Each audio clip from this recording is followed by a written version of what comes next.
for years, Jojo Siwa has been out in the public eye as a lesbian. And on her recent stint in Celebrity Big Brother, her experience has shown that this was merely a phase.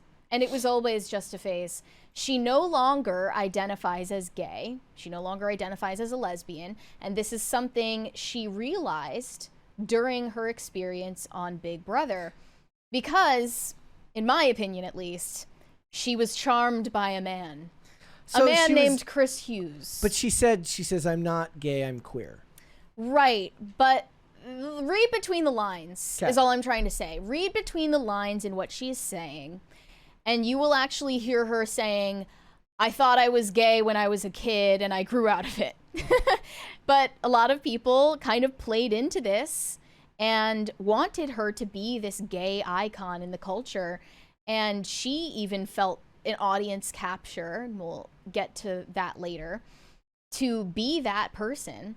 And now that she is suddenly a grown woman and realizes she is attracted to men, this is no longer her identity. And it's just funny because she was so insistent about it not being a phase, Mom. Like, to the entire world. She did the hair swoop. Yeah, she had everything. She had the lesbian haircut, and she was rainbows everywhere, sparkles, rainbows, constantly talking about the issue.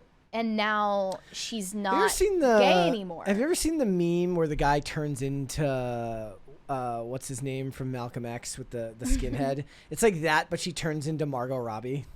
I mean, I see a style evolution incoming for her. So a lot of people pointed out as well that at the wrap party for Celebrity Big Brother, Jojo Siwa has ended her relationship with now ex-girlfriend Kath Ebbs, who claims that she has been love-bombed and deceived by Jojo.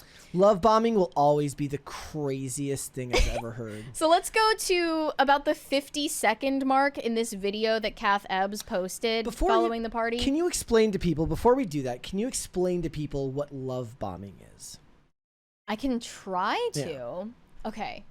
So love bombing is a psychological manipulation tactic that Gen Z believes is common today, where someone is affectionate towards you in order to win you over, and then they betray you and leave you in the dust. It says bombarding love onto a victim in part of emotional abuse and coercive control. It's to keep someone in your grips by showering them with love and affection. But Gen Z just uses this term when they're in a normal romantic relationship. Somebody's just nice to them and they're like, how dare you? That's love bombing. Okay. Yeah. So let's go to about 50 seconds into this video posted by JoJo's ex. If you can, I haven't processed it enough to, if you'd want to call it love bombing or whatever, but it seems to me I have experienced a version of that. Being told that I'm the love of someone's life, being asked to marry them before this social experiment. I think that just speaks to just how little introspection people do. Yeah, I don't like the idea that she probably actually felt that in the way, because when you grow affectionate for somebody, it swells and sometimes it can overcome you. If you don't know how to regulate your own emotions and you don't know how to process what you're feeling, you may imprint upon a person that way. But that doesn't mean that there was some nefarious technique at hand. Now, I don't know whether that's true in this case. Well, but I don't think it was calculated on JoJo's part. I think that she, despite being a grown woman who is now 21 years old, has the maturity of a 12-year-old and probably said things she didn't mean. Yeah. Being adored throughout behind closed doors. Being hurt by what I saw, but wanting to work through it and have a conversation and get clarity and, you know, to be met with,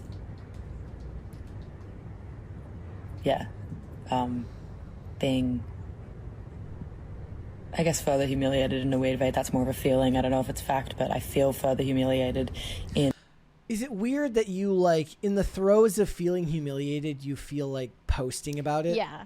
Like Yeah. that seems weird to me. This is a trying to get revenge post. When I think of feeling humiliated, I think of retreating into privacy and retreating into solitude, not being like that could be like a fundamental difference between men and women though. Women like to like verbalize and commiserate around these types of things. This is not just something women do. This is about taking Jojo Siwa down with her. Okay. I think she feels betrayed and wants Jojo Siwa to be the bad guy and send her followers over to Jojo Siwa to attack her out of revenge. There more here? But she reveals they were planning a marriage together before Jojo Siwa joined Celebrity Big Brother, but they have now parted ways due to Jojo realizing that she wasn't the person she wanted to spend the foreseeable future with. I actually posted about this. I said, since when the hell is marriage about the foreseeable future? Foreseeable future? Yeah, that's not what. And somebody commented, they're like, "What's the critique here?" I think the critique is obvious. Marriage is not supposed to be about the foreseeable future. Yeah, I think that, for lack of better words, is what she was saying. But Kath Ebbs said in that video that she was hurt by what she saw on Celebrity Big Brother when Jojo Siwa was part of the social experiment they were doing, because she seemed to have a budding love affair with a fellow contestant named Chris Hughes, who is famous in the UK as being a prior contestant on Love Island. He was forming a close bond with Jojo on the set. Despite rumors and speculation, both Jojo Siwa and Chris Hughes have clarified that their relationship is merely platonic. But Chris Hughes referred to Jojo Siwa as his soulmate in a friendship sense. Now, when you watch this clip from Celebrity Big Brother, you tell me if you think that this is normal platonic friend Wait, so is this like behavior. one of those things where like if they're both single when they're 40, they'll get married? I think that it might be a little bit of a pact they're forming, yeah. What's up? Nothing. Tell me. No, nothing. Just What? talking in there. Yeah. It just made me really emotional. Yeah, good. And I feel like, yeah, I feel very grateful. Yeah. I feel very confused. I feel very happy. Why are you confused? Stam. He's caressing her right now. If you're listening He's rather than confusing our watching, he's world. playing with her Yeah. hair. I feel very lucky. I feel guilty for how happy I've been. Like, I've been so happy. I told you I do horrible with goodbyes. What were you saying goodbye to? Well, I know we're all leaving, but Yeah. are you gonna go home and you got a life, big life out there, Yeah. you know? He literally cannot stop touching her. Yeah, he's wiping her That's send you a tears, present when literally. you go home, because as appreciation, because you're gonna have to give me your address though. They're embracing. You're such a sweetheart. Like, How do you watch this shit? Not to be crass, but how do you watch this shit? I mean, I love reality TV, so. I can't. Like, honestly, if when people ask me about you, all I will tell them is like, she is the sweetest, kindest, most genuine human being like you can come across. Don't make me more sad. Wait, so is he now love bombing her? Maybe. Is it like a This big- is is it love like a- bombing human centipede? It's a Mexican standoff with love bombing. yeah. Right now. No, but it's true. Like but that is you. Love you. No, honestly, I love you. You're one of my favourite people. You're saying I've I ever love come yous. across. Genuinely, Like- back at you.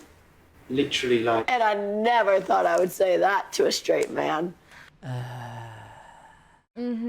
So they have this big heart-to-heart moment when she realizes that she is leaving the show.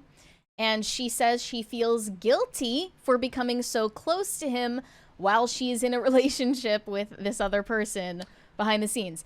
That relationship is now donezo. And now there's another scene that's going viral. I don't want to show this one because it's too long, but Jojo is saying to a different contestant that this relationship she has formed with Chris Hughes has made her realize she is not gay, but she feels queer. She's like, I feel so queer right now. Like, I don't know.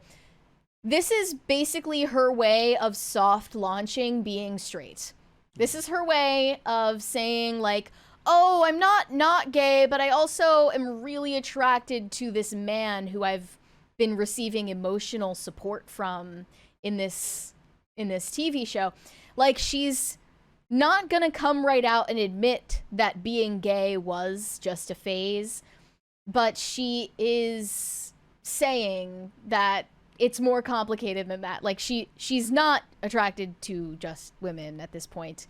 And I think it's her way of kind of skirting around the issue.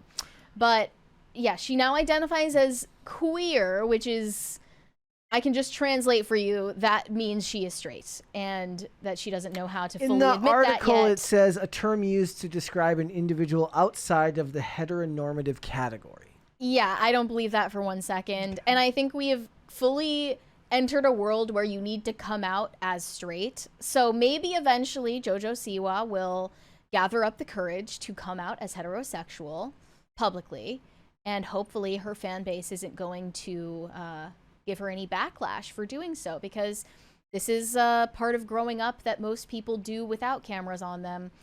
She was embraced for identifying with this minority sexual orientation, and now I think that the stakes have been raised so she can't abandon it just whole cloth. Yeah.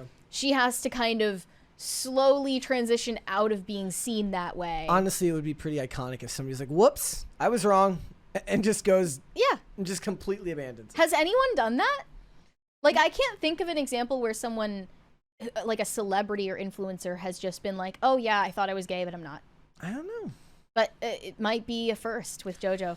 DCNC said JoJo got de-gayed by a UK man. That's 2-0 today by my count. Well, technically Mickey Rourke did it, so. Yeah, Mickey Rourke was kicked off the show, but before he said that he was gonna turn JoJo straight. I mean, that's why all of this is fake, because this was likely planned from the very beginning. Otherwise, it's all just a bit too perfect, if you ask me. I think being in a situation as weird as Big Brother or any of these reality shows can force people to bond really, really quickly. Maybe it was when Tattoo quasi-faked being gay and then came out that they were straight. The band Tattoo. Oh, yeah, and then they even said they were homophobic, too. Yeah. Yeah, that was funny. That. But yeah, like, being put under a social experiment without your phones in this really unique situation, I'm sure that it forces people to become very close much faster than normal. Yeah. And she probably does have feelings for Chris Hughes, and that surprised her. But I'm not surprised at all. She also did an interview recently explaining that her bad girl phase after the release of her song Karma was completely fake. It was all a stunt. And now that bitch. She wants to be an actual person and not a persona. Everything after the day Karma was released was not me. This transition between the young JoJo and the older JoJo, there was some controversy around that. It's been guided, and it's been, honestly, I'll be honest, Karma was me. I wanted to do that. I wanted to do that song. I wanted to do that dance. I wanted to do that makeup. Everything after the day Karma was released. All I can think about is the skit, is the meat can. The meat was not me. I've listened to outside opinions and gone certain ways and done certain things that maybe I wouldn't have necessarily done. I wanted to do essentially what my boss said. I had a bit of a breakdown, and I cried, and I said, why am I pretending that I'm drinking alcohol and being crazy? I'm a good girl. I'm saying I'm drinking Fireball on stage, but it's apple juice. I'm not like that, because I put on this quote-unquote bad girl. Wait, now I don't even know it's real. I think she actually drank the Fireball, and this is the fake part. Nah. Yeah. I believe The her. worst part about that was like pretending like Fireball is in any way like hard to drink. It's basically just apple juice anyways. I saw that she had this huge like glass jug on stage on her tour. And she was pretending to be like taking swigs and getting so drunk. We made the joke that she's the kid at the party who drinks the non-alcoholic drink and then pretends to be drunk. That's literally her. Next she'll do, what was it that Jonah Hill was snorting, or in Wolf of Wall Street, like vitamin C or something like that. Right. Next, she'll be doing that. Right, yeah. No, I think Nothing's real. it's good to see that Jojo Siwa is no longer going down the bad girl She was never spiral. going down the bad girl spiral. It was fake. Exactly. But it's good that she went is in fessed up. She went in a weird bad girl cul-de-sac and Right. turned right around. What I mean is it's good to see her fess up to the fact that was all a stunt, because we knew it all along. And it's good to Keep see that in mind if she decides she- to, like, she goes down her trad route and starts making religious music, or Oh.